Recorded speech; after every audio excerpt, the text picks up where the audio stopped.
ጌታችን አምላካችን ኢየሱስ ክርስቶስ ነገረ ትንሣኤ በሚነገርበት ምእመናን ክርስቶስ ተንሥአ እሙታን በአማን ተንሥአ ሰላምታን በሚለዋወጡበት ቅድስት ቤተክርስቲያን ለዓለም ነገረ ትንሣኤውን በምትሰብክበት በዓለ ሃምሳ ብፁዕ አቡነ ቀሌምንጦስ በኢትዮጵያ ኦርቶዶክስ ተዋሕዶ ቤተክርስቲያን መንበረ ፓትርያርክ ጠቅላይ ጽሕፈት ቤት ሰንበት ትምህርት ቤቶች ማደራጃ መምሪያና የሰሜን ሸዋ ሀገረ ስብከት ሊቀ ጳጳስ ወደ ተለያዩ የሀገረ ስብከቱ ክፍላት ሐዋርያዊ ጉዞዎችን አከናውነዋል።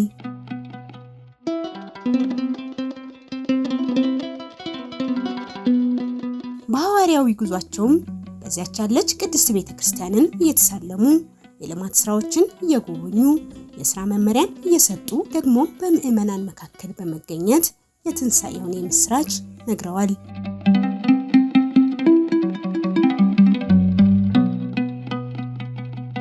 ከእነዚህም ሐዋርያዊ አገልግሎቶች መካከል ለአብነት ስናነሳ ሚያዝያ 23 ቀን 2018 ዓ.ም ላለፉት 9 ዓመታት የግንባታ ሂደቱ ሲካሄድ የነበረው ጫጫ ደብረ ሰላም ቅዱስ ጊዮርጊስ ቤተክርስቲያንን ከብፁዓን ሊቃነ ጳጳሳት ጋር ባርከዋል። ቅዳሴ ቤቱንም አክብረዋል።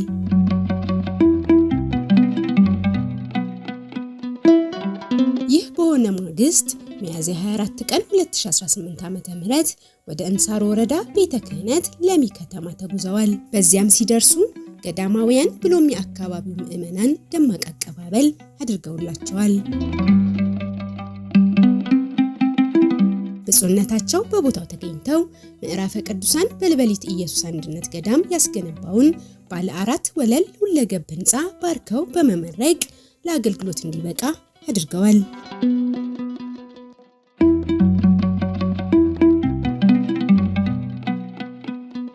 በምረቃ መርሃ ግብሩ ላይ የሰሜን ሸዋ ሀገረ ስብከት ዋና ስራ አስኪያጅ ክቡር መጋቤ ሐዲስ ነቃ ጥበብ አባቡ መልእክት አስተላልፈዋል። ክቡር ስራ አስኪያጁ በመልእክታቸው ብፁዕነታቸው ገዳማውያን ይለመናሉ እንጂ አይለምኑም፣ ገዳም የትጉሃን መናኸሪያ እንጂ የሰነፎች መኖሪያ አይደለም በማለት በሚሰጡት የሥራ መመሪያ መሰረት በሀገረ ስብከቱ የሚገኙ በርካታ ገዳማት በልማት ስራ ላይ እንደሚገኙ ገልጠዋል።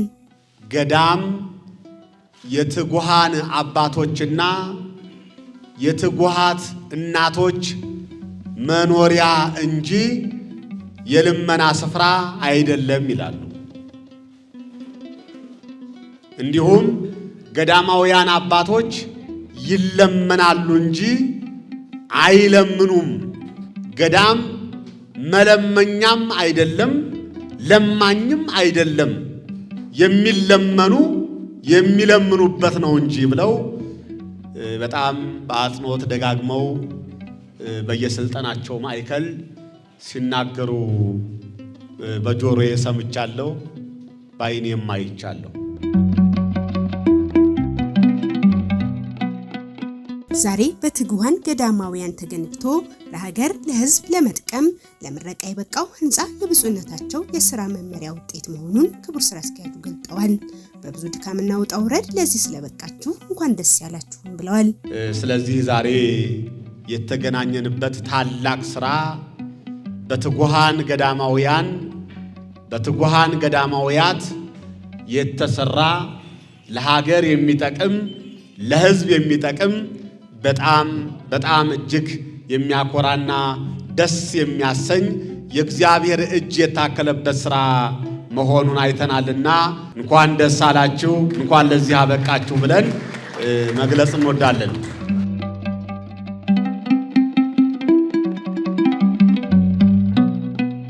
ገዳሙ ጥንታዊና ታሪካዊ የእንሳሮና አካባቢው መለያ ማህተም ነው ያሉት ክቡር ስራ አስኪያጁ በአትክልትና ፍራፍሬ ልማት እንደሚታወቅ ገልጠው በኢትዮጵያ የወይን ተክል የሚለማበት ብቸኛ ገዳም ነው ብለዋል። ምዕራፈ ቅዱሳን በልበሊት ኢየሱስ ገዳም ጥንታዊ ገዳም፣ የሀገር ማህተም፣ የሀገር አሻራ የሆነ ገዳም ነው። በተለይም ደግሞ የእንሳሮና የአካባቢው መለያና ማህተም የሆነ ገዳም ነው። በውስጡ ብዙ ተነግረው የማያልቁ ታሪኮች አሉ። ገዳሙ በመንፈሳዊ አገልግሎት በመንፈሳዊ ሕይወት ለኢትዮጵያ የሚጸልይ ገዳም፣ ለኢትዮጵያ የሚያነባ ገዳም፣ ለኢትዮጵያ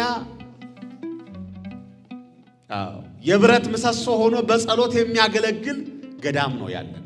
የሚያኮራ ገዳም ታላቅ ገዳም ነው። ዛሬም የአባቶቻችንና የእናቶቻችን ሥርዓተ መነኮሳት ገዳማዊ ሕይወት የሚፈጸምበት ልዩ ገዳም ነው ብለን መውሰድ እንችላለን።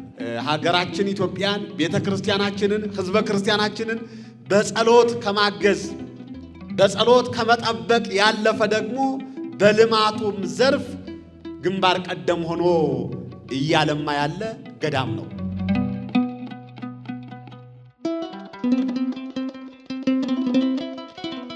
ይህም ብቻ አይደለም።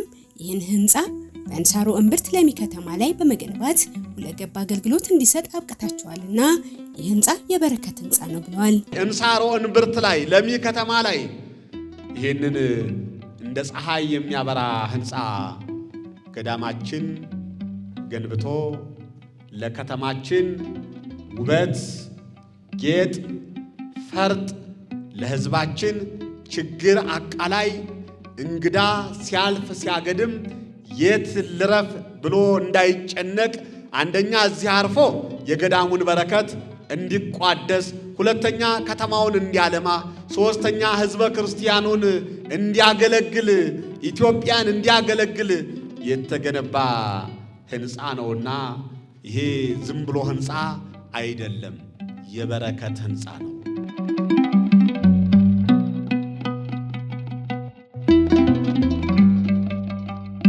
በብፁዕነታቸው መመሪያ ሰጭነት በሀገረ ስብከቱ የተሰሩ ጉልህ ተግባራትን አንስተው ይህም ህንፃ የብፁዕነታቸው የበሳል አመራርና የፍቅር ውጤት መሆኑን አመላክተዋል። የምዕራፈ ቅዱሳን በልበሊት ኢየሱስ አንድነት ገዳም አስተዳዳሪ በኩረ ትጉሃን ቆሞስ አባ ሐረገወይን አድማሱ ግንባታውን አስመልክተው ማብራሪያ ሰጥተዋል። የጀመርነው ብፁዕ አባታችን አገሪቱ ባልተረጋጋችበት ጊዜ ነው። የሰው ልጅ ወጥቶ መግባት በአቃተበት ጊዜ ነው። በ2012 ነበር የመሰረት ድንጋይ የተቀመጠው። የጀመርነው ግን በ2013 ነው። ይህን የመሰለ ህንፃ በእርስዎ ጸሎት፣ ምክር፣ በመናንያን ትጋት እዚህ ተፈጽሞ እናየዋለንና ለእርስዎ እንኳን ደስ አለዎት፣ እንኳን ደስ አላችሁ።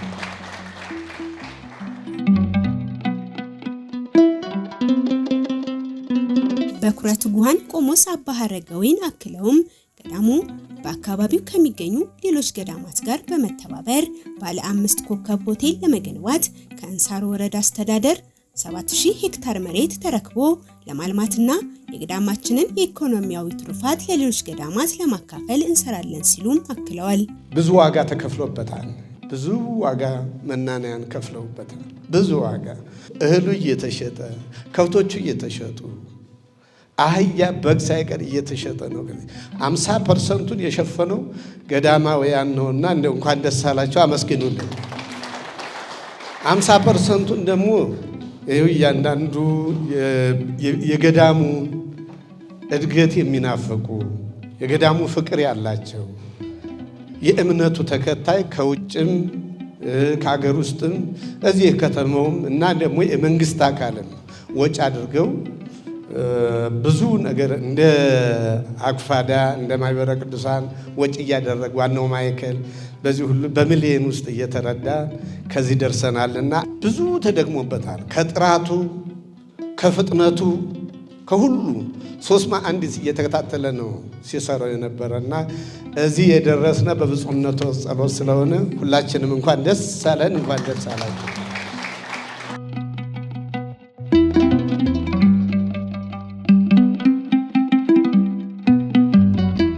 በመርሃ ግብሩ ላይ ብፁዕነታቸው ባስተላለፉት ቃለ በረከት በቅዱስ መጽሐፍ ምን ልታዩ መጣችሁ ተብሎ እንደተጻፈ እዚህ መጥተን በገዳማውያኑ የተሰራውን ድንቅ ስራ አይተናል፣ መስራት እንደሚቻልም አረጋግጠናል ብለዋል። ምን ልታዩ መጣችሁ? ጌታችን መድኃኒታችን ኢየሱስ ክርስቶስ ምን ተትራዩ ወጻኢክሙ ገዳመ ይላል እና ምን ልታዩ ወጣችሁ እያለ ይጠይቅ ነበር። አምላካችን መድኃኒታችን ኢየሱስ ክርስቶስ ማለት ነው፣ ሰዎቹ ተከታዮቹ ማለት ነው።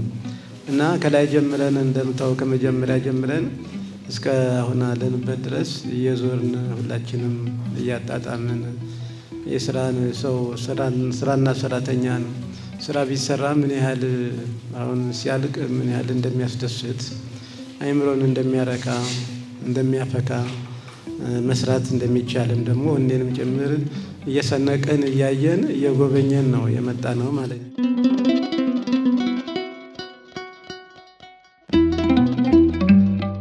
በጻድቃን በረከት ሀገር ከፍ ከፍ ትላለችና ገዳማውያኑ ማስተዋል ዕውቀትና ሃይማኖት ስላላቸው ይህንን ለበጎ ተግባር አርአያ ምሳሌ የሆነ ህንፃ ገንብተው ለከተማ ውበትና ለበርካታ ዜጎች የሥራ ዕድል መፍጠር ችለዋል ሲሉም ገዳማውያኑን አመስግነዋል።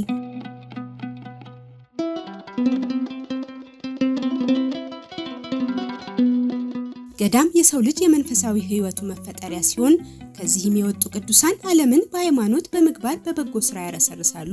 በገዳማውያኑ ጸሎት ሀገር ትጠበቃለች፣ ዓለም ትፈወሳለች ሲሉም አክለዋል። ገዳማውያን እንዳልኳችሁ የጥበብ ምንጭ ናቸው፣ የበረከት ምንጭ ናቸው፣ የሰላም ምንጭ ናቸው፣ የፍቅር ምንጭ ናቸው፣ የቅርስም ምንጭ ናቸው። ገዳማውያን ቅርስም ገዳም የአእምሮ ቅርስ የሚቀረጸው የሚገኘው ገዳም ውስጥ ነው። ምሁራኑ ሊቃውንቱ የሚፈልጉት ገዳም ውስጥ ነው። ገዳም የሁሉ መገኛ ሳኗል። የሰው ልጅ መፈጠሪያ ማለት ነው። የሰው ልጅ መፈጠሪያ በመንፈሳዊ ህይወቱም በስጋዊ ህይወቱም መፈጠሪያ ማለት አይምሮ የሚሰራው ገዳም ውስጥ ነው። ገዳማት እንዲህ ናቸው። ገዳማት የሰው ልጅ መሰሪያ ናቸው ማለት ነው። ከዚያ ደግሞ ወጥተው ከዚያ እየወጣ ነው ሌላውን የሚያረሰርሰው ልክ እንደ ውሃው እንደ እየወረደታች እንደሚያረካው ሁሉ ከዚያ እየወጣ ዓለምን ያረሰርሳል። አዋቂው፣ ምሁሩ፣ ቅዱሱ፣ ንጹሑ ሐዋርያው ከዚያ እየወጣ ዓለምን ያረሰርሳል። ለዓለም ህይወት መድኃኒት ይሆናል ማለት መድኃኒት። ዓለም ህሙም ናት። ህመምተኛ ሰው ፈውስ ያስፈልገዋል፣ ሐኪም ያስፈልገዋል። ብዙ ሐኪሞች የሚቀረጹት ከገዳም ውስጥ ነው። ብዙ ሐኪሞች የሚገኙት ከገዳም ውስጥ ነው።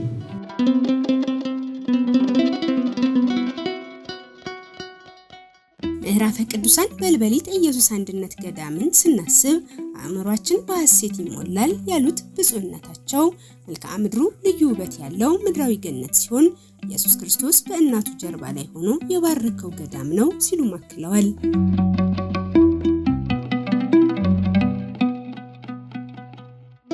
ገዳም የጥበብ የበረከት የቅርስ መገኛ ሲሆን እግዚአብሔር ቁጣውን ወደ ምሕረት ክፉን ወደ መልካም የሚቀይርበት የሥጋ አመለካከት ውድቀት መሆኑን ተረድተው በቁሪትና በሰርክ ህብስት የተወሰኑ ገዳማውያን በንባና ጸሎት የሚኖሩበት መሆኑንም አንስተዋል። በካህናቱ ጸሎት፣ በመነኮሳቱ በገዳማውያን ጸሎት እንባ ሀገር ትጠበቃለች ነው። ዘበኛ ነው፣ ወታደር ነው። እዚያ ያለው መከላከያ እዚያ ነው ያለው፣ ገዳም ውስጥ ነው ያለው። ኃይለ እግዚአብሔር ያለው እዚያ ውስጥ ኃይለ እግዚአብሔር የክፋትን ጋለም መዓትን የሚያስወግዱበት ኃይል ያለው እዚያ ውስጥ ነው። መዓት ሲታዘዝ ወደ ህዝብ መዓት ሲታዘዝ በገዳማውያኑ ያለቅሳሉ፣ ይጸልያሉ፣ ሱባኤ ይገባሉ፣ ሱባኤ ይይዛሉ። አምላኩ መዓትን አርቅልን፣ በረከትን አቅርብልን፣ ምህረትን አዘጋጅልን እባክህ እያሉ ይጸልያሉ። በልበሊት ኢየሱስ ገዳም ከጸሎቱ አልፎ ነው። እዚያም ሆኖ ገዳሙ እኮ ያግዛል። አካባቢ ያሉ ሰዎች አሉ። አካባቢ ያሉ ሰዎች ያግዛል፣ ያስተምራል፣ ይረዳል፣ ይመክራል። ገዳሙ ራሱ እንደ ምሳሌ ሞሉ ያሳያል። ገዳማዊ ህይወትን ለአካባቢ ያስተምራል። ትህትናን፣ ፍቅርን፣ ሰላምን ያስተምራል። ገዳም እንደዚህ ነው። በጨለማ ውስጥ ያለ ብርሃን ማለት ነው። በጨለማ ውስጥ ያለ ብርሃን።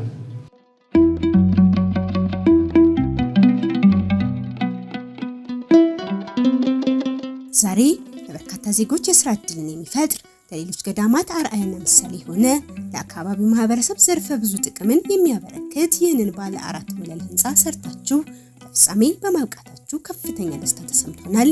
ስራ ያደክማል፣ መሰናክልም ይበዛበታል። ውጤታማ ሲሆን ግን እንደዚህ ያስደስታል፣ ድካሙም ይረሳል። በመሆኑም ድካምን ረስታችሁ ለውጤቱ በመድረሳችሁ እንኳን ደስ አላችሁ ብለዋል። ብዙ ስራ የሚፈጥር በእውነት ብዙ ሰዎችን ስራ የሌላቸውን የሚያካትት ለብዙ ሰዎች እንጀራ የሚፈጥር ህንፃ ነው። በኩረቱ ጉሃንና ገዳማውያን እንኳን ደስ አላችሁ፣ አመሰግናችኋለሁ። በጣም ከፍ ያለ ምስጋና ነው የምናቀርብላችሁ። ይሄ ነው የገዳም ውጤት ይሄ ነው። ገዳማውያን እንዲህ ናቸው። ይሄ ህንፃ ደግሞ ሌላ ህንፃ እየወለደ ይሄዳል ማለት ነው። በሌላ በኩል ደግሞ ለከተማይቱም ትልቅ እድገት ነው ማለት ነው። የእድገት ምዕራፍ ከፈተ ማለት ነው። ተሳትፎ ሀገሪቱ ለማታዊ እንትን ላይ ሽግግር ላይ ተሳትፎ አደረገ ማለት ነው። ገዳሙ እግዚአብሔር ያሳየው አስተዋጽኦ አደረገ ማለት ቤተክርስቲያን እንዲህ ናት። ቤተክርስቲያናችን እንዲህ ናት። በሁሉም ቦታ ያሉት ገዳሞቻችን በሁሉም ቦታ ያሉት አድባራት ቤተክርስቲያናችን ከሀገሪቱም እንደዚህ በእድገት የልማት እድገት ጎዳና ላይ የተሳተፉ ናቸው። ቤተክርስቲያናችን እየሰራች ነው፣ አገልግሎት እየሰጠች ነው ያለችው ማለት ነው ወገኖቼ። ስለዚህ ይሄም አንዱ ሁለተኛው የሚታሰብ ነው ማለት ነው። ስራ ያደክማል፣ ግን ሰርተው ውጤቱ ሲያው ደግሞ ያስረሳል ድካምን ማለት ነው። ዳገት ስትወጡ እንደምታዩት ጉልበት ይረዳል፣ ወገብ ይንቀጠቀጣል፣ ላብ አለው፣ ብዙ ድካም አለው። ደጋ ከወጣችሁ በኋላ ግን አየር ጥሩ አየር ስታገኙ፣ ጥሩ ነፋሻማ አየር ስታገኙ ትደሰታላችሁ፣ ትረሱታላችሁ የመጣችሁበትን ጎዳና። የክርስትና ሕይወት ጉዞ ይሄ ነው። የክርስትና ጉዞ ይሄ ነው ማለት ነው ወገኖቼ። ስለዚህ በስጋዊም ይሄን ሰርሰን ድካም አለው፣ ስንሰራ ግን ውጤትን ስናየው እንዳሁኑ ያስደሰናልና ይረሳል። ወጣ ወረድ አለ። ምንሰራው ህንፃ ነው፣ ምንሰራው ትልቅ ግዙፍ ህንፃ ነው። በብዙ መንገድ ፈተናዎች አሉ፣ በብዙ መንገድ ችግሮች አሉ።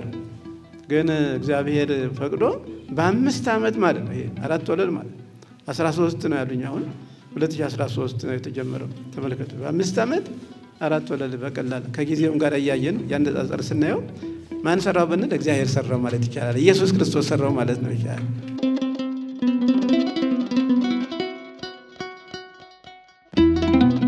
በመርሃ ግብሩ ላይ የሀገረ ስብከቱ ምክትል ስራ አስኪያጅ ላከ ሄራን በቀለ ደመረን ጨምሮ የሀገረ ስብከቱ የክፍል ኃላፊዎች፣ ከአዲስ አበባ ሀገረ ስብከት ብሎም ከሌሎች አካባቢዎች የመጡ የገዳማትና አድባራት አስተዳዳሪዎች፣ የወረዳ ቤተ ክህነቱ ሰራተኞችና የገዳሙ መናንያን ተገኝተዋል።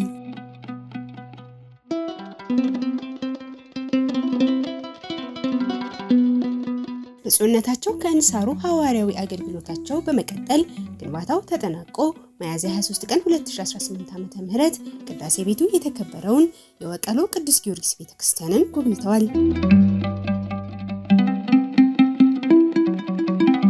በመርሃ ግብሩ ላይ የሰሜን ሸዋ ሀገረ ስብከት ዋና ስራ አስኪያጅ ክቡር መጋቤ ሐዲስ ነቃ ጥበብ አባቡ ለዘላለም ስሜ ይመሰገንበት ዘንድ የሰራኸውን ቤተ መቅደስ ቀድሼዋለሁ በሚል ኃይለ ቃል ትምህርተ ወንጌል ሰጥተዋል። ይሄንን የሰራኸውን ቤት ቀድሼዋለሁ፣ ዓይኖቼና ልቤም በዘመኑ ሁሉ በዚያ ይሆናሉ ይላል የእግዚአብሔር ቃል። በአንደኛ ነገሥት ምዕራፍ 9 ቁጥር 3 ላይ ስንመለከት ይሄንን የእግዚአብሔር ቃል ተመዝግቦ እናገኘዋለን። ቃሉም የተነገረው የእግዚአብሔርን ቤተ መቅደስ ለሰራው ላነጸው ለነቢየ እግዚአብሔር ለሰሎሞን የተነገረ ቃል ነው። ሰሎሞን ልክ እንደናንተ ወጥቶ ወርዶ ቤተ መቅደሱን ካሰራ በኋላ ቅዳሴ ቤቱን አከበረ ነው የሚለው። ቅዳሴ ቤቱን ሲያከብር እግዚአብሔር በገባኦን ሜዳ ተገልጦ የጸለይከውን ጸሎት ሰምቻለሁ፣ ልመናህን ሰምቻለሁ፣ ይህንን የሰራሃውንም ቤት ቀድሻለሁ፣ ዓይኖቼና ልቤም በዘመኑ ሁሉ በዚያ ይሆናሉ አለው ነው የሚለው የእግዚአብሔር ልጆች።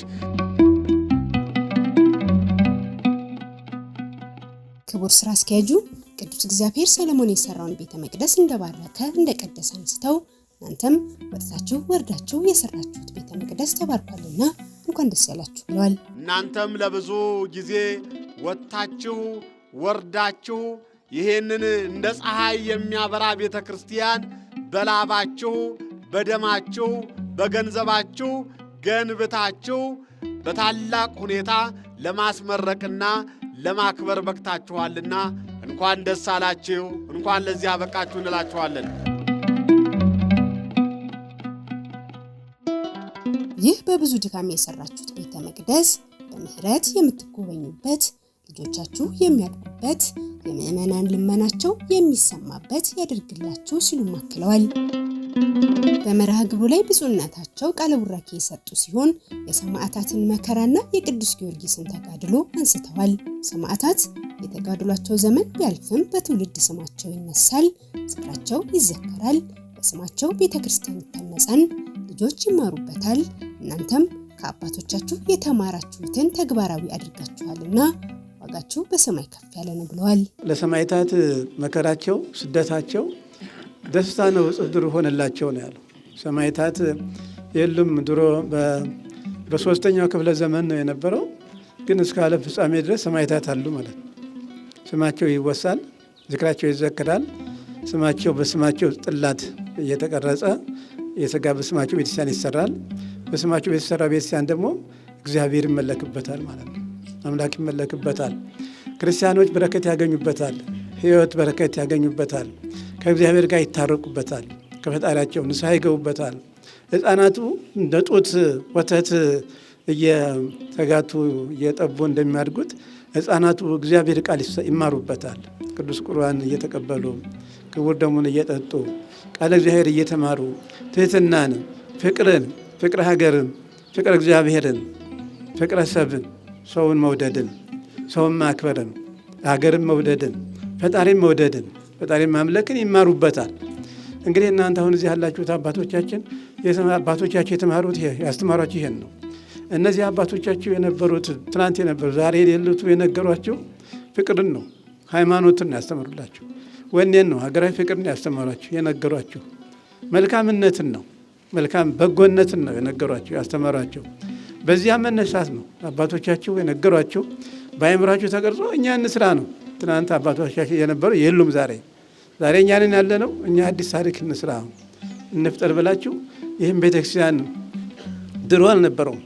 አሁን የነበረው ቤተክርስቲያን ቅርብ ጊዜ የተተከለ ነው። ከዛ ደግሞ ያን ደግሞ አሻሽላችሁ ደግሞ ዘመናዊ ቴክኖሎጂ ደረሰበት ዘመናዊ ቤተክርስቲያን መስራት አለብን ብላችሁ እዚህ ድረስ ደርሳችሁ ነው አስመረቃችኋል። እንኳን ደስ አላችሁ። ይሄ ነው ምንላችሁ።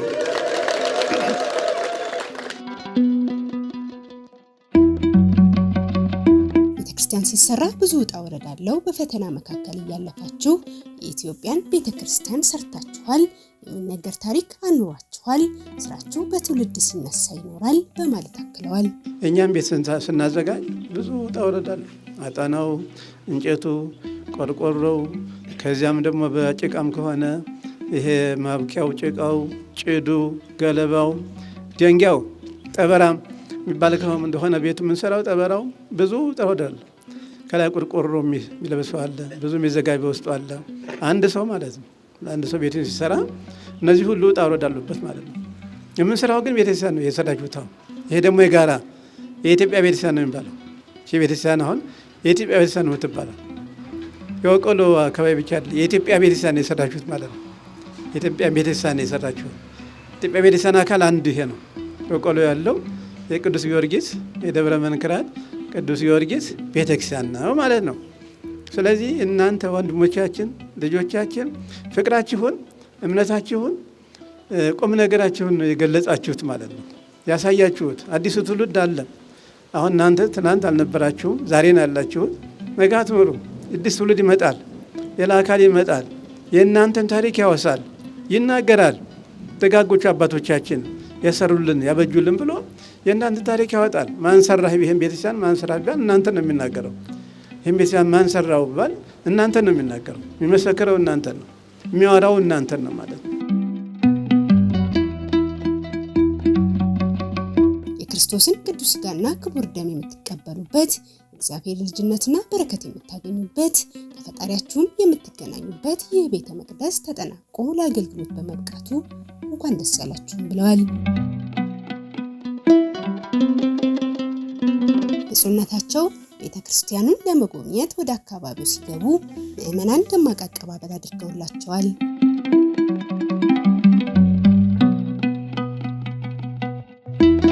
በተጨማሪም ብፁዕ አቡነ ቀሌምንጦስ ከእንሳሮ ቆይታቸው ማግስት በቀይት ወረዳ ቤተ ክህነት ተገኝተዋል። ብፁዕነታቸው በወረዳው ስር የምትገኘውን ጥንታዊ ታሪክ ማህደር በአፄ ይኩኖ አምላክ እንደተመሰረተች የተጻፈላትን ያስገድመኝ ደብረ ንቁ ቅድስት ማርያም ቤተክርስቲያንን ጎብኝተዋል። ብፁዕነታቸው በአካባቢው ሲደርሱ ከፍተኛ አቀባበል ተደርጎላቸዋል።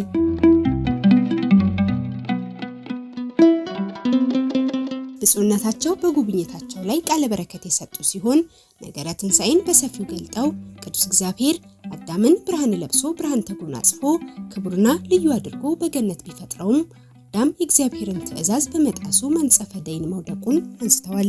ሰው እግዚአብሔር ስርዓት ሰጥቶለት ሕግ ወስኖለት ሕጉን መጠበቅ ስርዓቱን ማክበር አቅቶት በደለ፣ ኃጢአት ሰራ፣ ወንጀል ፈጸመ በራሱ ሕይወት ማለት ነው። ተመልከቱት። ያ ብርሃን ለብሶ አዳም ማለት ብርሃን ለብሶ ብርሃን ተጎናጽፎ የሚኖር ብሩህ ፍጥረት ማለት ነው። ቅዱስ ፍጥረት ማለት ነው። ቅዱስ ፍጥረት፣ ንጹህ ፍጥረት ማለት ነው አዳም ማለት። እኛ የአዳም ልጆች ነን ሁላችንም እዚህ ያለ ነው። የሔዋን ልጆች ነን ሁላችንም እዚህ ያለ ነው ማለት ነው። ስለዚህ ወደዚህ ዓለም ወደ ዓለም አመጣው ማለት ነው። አዳምን ፈጥሮ ወደዚህ ዓለም መጣው። እንግዲህ በደለ፣ ስላስቀየመው ብርሃኑን ገፈፈ ማለት ነው። ተመልከቱት። ብርሃኑ ተገፈፈ። ኃጢአት ስለሰራ ወንጀል ስለፈጸመ ብርሃኑ ተገፈፈ። እግዚአብሔር ያሳያቸው። ያ ብርሃን ለብሶ የነበረ ብርሃን ተገፈፈ። ሰዎች ዛሬም እኮ ከእግዚአብሔር ሕግ ሲወጡ ብርሃን ይገፈፋል፣ ክብር ይቀነሳል፣ ባዶነት ይመጣል ማለት ነው። ከእግዚአብሔር ሲርቁ፣ ከእምነት ከመቤታችን ከዚህ ቅዱስ ቤተክርስቲያን ሲርቁ ማለት ነው እግዚአብሔር ይቀየማል። ተመልከቱ። እግዚአብሔር ይሸሻል፣ ክብራችን ይገፈፋል፣ በረከት እናጣለን። ሕፃናቱ በስርዓት እንዳያድጉ በቤት ቸነፈር ይታዘዛል፣ ፍቅር ይጠፋል፣ ሰላም ይጠፋል። በቤት ላይ በቤት በአካባቢ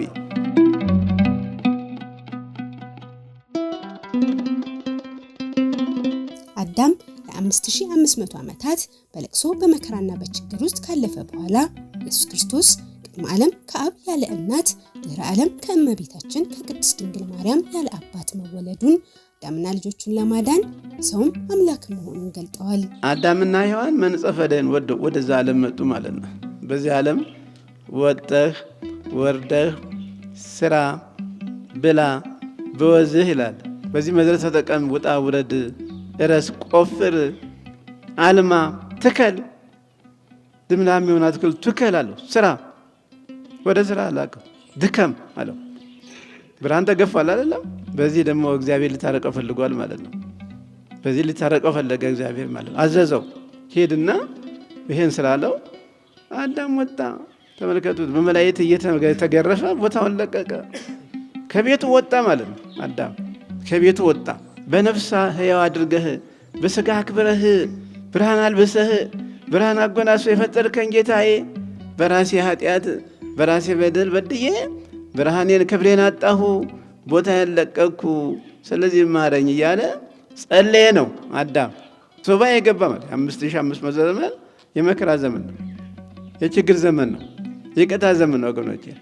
ጌታ ግን አምላካችን እመቤታችን ከሰው ከዚህ ዓለም ካሉት ሰዎች ከዘሩ ማለት ከአዳም ከዘሩ ንጽሕት ዘር እመቤታችን ቅድስት ድንግል ማርያምን አገኘ፣ መረጠ ማለት ነው። መረጣት ከሰው መካከል ንጽሕት ዘር የኢያቄምና የሐና ልጅ እመቤታችንን መረጣት ከዚህ ዓለም ማለት ነው።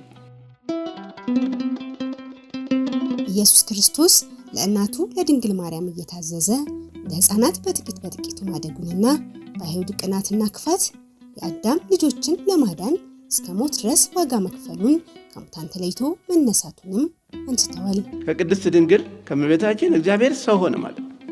ሰው ሆኖ በዚህ ዓለም ተመላለሰ እንደ ሰው ማለት ነው። ብፁዕነታቸው የክርስቶስን ትንሣኤ አስመልክተው በሰጡት ትምህርት ስለ ሰላም፣ ስለ ፍቅርና ስለ አንድነት አስተምረው እኛም የክብር ትንሣኤ እንድንነሳ መልካም ስራን መስራት ይጠበቅብናል ብለዋል።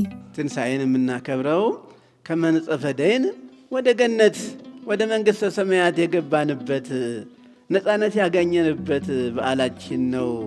አዳም ነፃ ወጣ፣ እኛም ነፃ ወጣን፣ ወደ ቦታችን ተመለስን ብለን ጌታ ተነሳ እያልን 50 ቀን እናከብራለን ማለት ነው።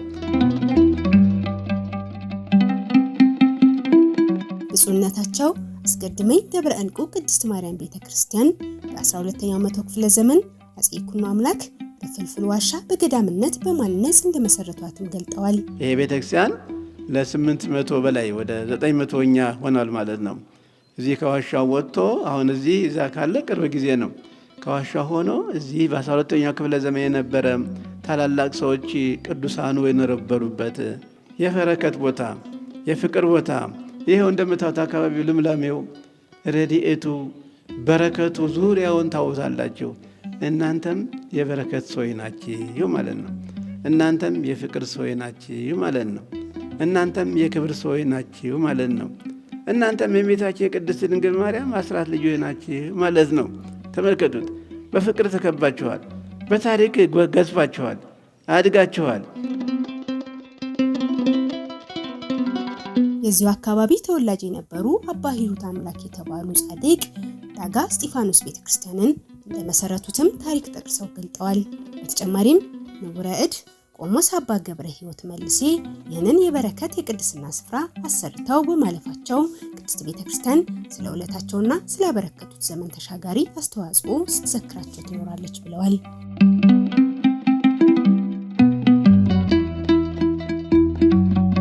ብፁዕነታቸው ከአስገድመኝ ቆይታቸው ባሻገር በግንባታ ላይ የሚገኘውን የጉዶ በረት ደብረ ጽጌ ቅዱስ ጊዮርጊስ ቤተክርስቲያንን ጎብኝተዋል።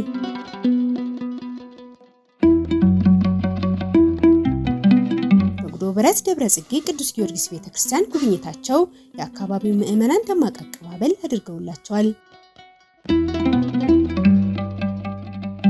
በመርሃ ግብሩ ላይ ክቡር መጋቢ ሐዲስ ነቃ ጥበብ አባቡ የሰሜን ሸዋ ሀገረ ስብከት ዋና ስራ አስኪያጅ ትንሣኤና ሕይወት እኔ ነኝ የሚያምንብኝ ቢሞት እንኳን ሕያው ነው በሚል ኃይለ ቃል ትምህርተ ወንጌል ሰጥተዋል። አልዓዛር፣ ማርያምና ማርታ የሚባሉ የጌታ ወዳጆች መልካም ቤተሰቦች ነበሩ። ከነዚያ መካከል ሀዲያ አልዓዛር ወንድማቸው ታመመ፣ ሞተ። ጌታም በመንፈስ ይህን አውቆ ሊያስነሳው ወደ አልዓዛር መንደር ወደ ቢታንያ መጣ ነው የሚለው። እህቶቹም ተንደርድረው ወጥተው መምህራችን ጌታችን ሆይ አንተ እኮ በዚህ ብትኖር ወንድማችን ባልሞተ ነበር። ጌታችን ኢየሱስ ክርስቶስ እንዲህ አላቸው፣ የሚያምንብኝ ቢሞትም ሕያው ነው አላቸው። ክቡር ስራ አስኪያጁ በትምህርታቸው የአልዓዛርን ከሞት መነሳት ታሪክ አንስተው ስለ እህቶቹ ማርያምና ማርታ ጥያቄ እንዲሁም የጌታ መልስ ገልጠዋል። ብፁዕነታቸው በመርሃ ግብሩ ላይ ባስተላለፉት ቃለ በረከት ወቅቱ በዓለ ሃምሳ መሆኑን አንስተው የምንለዋወጠው ሰላምታ ይህንኑ የክርስቶስ ትንሣኤ የሚያበስር ነው በማለት ስለ ትንሣኤው ነገር ገልጠዋል። የምናከብረው ትንሣኤ ነው። የምናከብረው ትንሣኤ ዘመንና አምሳ ቀን ሙሉ 50 ፋሲካ ትንሣኤ እያልን እናከብራለን ማለት ነው። ሰላምታችን ይሄ ነው። ሰላምታችን ክርስቶስ ተንሥአ እሙታን ይላል አንደኛው። ሌላው ደግሞ በአማን ተንሥአ በእውነት ተነሳ ይላል። ሁለተኛው የምንለው ብዙ ቢከብድንም ክርስቶስ ተንሥአ እሙታን ማለት እንዴት ማለት እንዴት ዋልሽ በአማን ተንሥአ ማለት ደግሞ እግዚአብሔር ይመስገን በእውነት ተነሳ አምላካችን በእውነት ተነሳ ብለን መልስ እንሰጣለን ማለት ነው። የሰላምታ መለዋወጫችን ይሄ ሁለቱ አሁን ያልኳቸው ቃላት ነው ማለት ነው።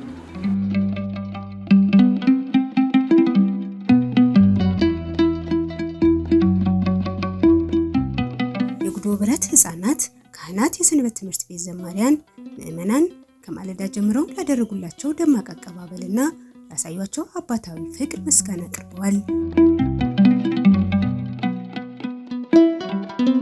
ብፁዕነታቸው በግንባታ ላይ ለሚገኘው ለጉዶ በረት ደብረ ጽጌ ቅዱስ ጊዮርጊስ ቤተክርስቲያን የገንዘብ ድጋፍ አድርገዋል።